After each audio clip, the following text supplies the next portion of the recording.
সেদিন রাতে একা একা বাইক নিয়ে কালভার্টের ব্রিজের পাশ দিয়ে যাচ্ছে।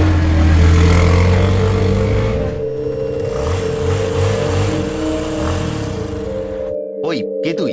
তোর এত বড় কলিজা, তুই আমার পথের সামনে কাপড় চোপড় ধুতে বসেছিস?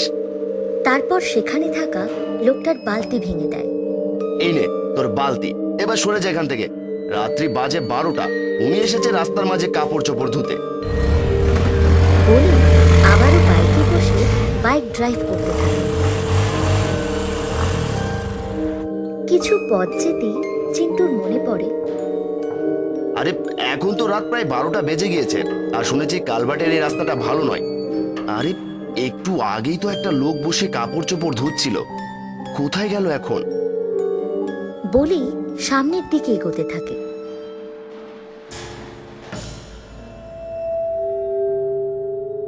তারপর তার সামনে একটা কুকুর দেখে। কুকুর ঘেউ ঘেউ করে।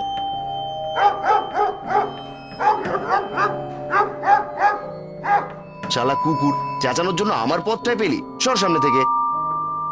বলেই কুকুরের উপর দিয়েই বাইক স্টার্ট করে। আজ পথ যে এগোচ্ছেই না, যতই রাস্তা অতিক্রম করছি না কেন, ততই যেন গোলক ধাঁধার মতো ঘুরে ফিরে সেই কালভার্টের কাছে এসে থেমে যাচ্ছি।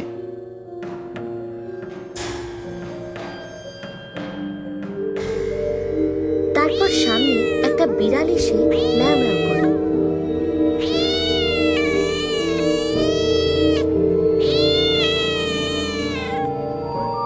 ম্যাও ম্যাও করার জন্য আমার সামনে আসতে হলো?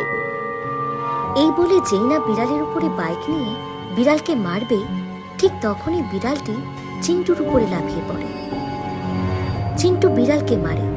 বিড়ালের পেটে ঘুষি দিতে নিমেষেই বিড়ালের পেটের ভিতর চিন্টুর হাত ঢুকে যায়। আরে এটা কি হলো? পেটের ভিতর হাত ঢুকে আবার বেরিয়ে গেল। মানে এটা সাধারণ কোনো জিনিস নয়, এটার পেটের ভিতর শুধু শূন্য। মিন্টুকে বলবো নাকি সবটা? চিন্টু ফোনটা বের করে মিন্টুকে কল দেয়। ভাই মিন্টু, কোথায় তুই? এখনই কালভার্টের কাছে আয়। ধুর ভাই, এত রাতে বিরক্ত কেন করছিস? মজা নিস না ভাই, আমি সিরিয়াসলি বলছি। আমি এখানে কি সব ভুলভাল জিনিস দেখছি, তুই শিগগির আয়। তুই কি জানিস না কালভার্টের ওই জায়গাটা ভালো না? তাহলে কেন এত রাতে ওদিক দিয়ে আসতে গেলি? কথোপকথনের মধ্যেই একটা কুকুর, একটা বিড়াল আর সেই লোকটি এসে চিন্টুকে চেপে ধরে।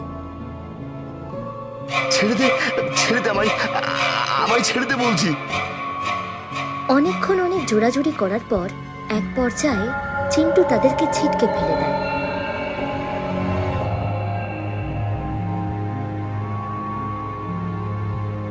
আর ঠিক তখনই মিন্টু চলে আসে সেখানে। ভাই চিন্টু, আমি চলে এসেছি, আয় শিগগির আমার সাথে আয়। না, আমি কোথাও যাব না, ওদেরকে তো একটা শিক্ষা দিয়ে ছাড়বো, তারপর যাবো এখান থেকে। দেখ ভাই, ওরা খারাপ জিনিস, ওদের সাথে ঝামেলায় যাস না। তারপর যদি আমাদেরকে মেরে ফেলে, দেখ ভাই এখনো বিয়ে করিনি। ভাই তোর কাছে দেশলাই হবে? নে ভাই, এবার আয় দেখি কার কত বড় সাহস। আয়। বলেই সিগারেটের আগুন নিয়ে সবাইকে ভয় দেখায়। মূলত অন্য জগতের প্রাণীরা আগুন দেখে ভয় পায়, তাই তারা ভয় সেখান থেকে চলে যায়। কি খেল দেখালি ভাই চিন্টু, তুই বলে পেরেছিস ওদের সাথে লড়াই করতে। আমি হলে তো এখানেই হার্ট অ্যাটাক করতাম। এসব আমার কাছে কোনো ব্যাপারই না। দর্শকবৃন্দ, আমাদের গল্পটি আপনাদের কেমন লাগলো কমেন্ট করে জানাবেন। আর পরবর্তী পর্বের আপডেট পেতে আমাদের চ্যানেলটি সাবস্ক্রাইব করে পাশে থাকা বেল বাটনটি অন করে দিন, যাতে পরবর্তী পর্বের আপডেট আপনার থেকে মিস না হয়। ধন্যবাদ।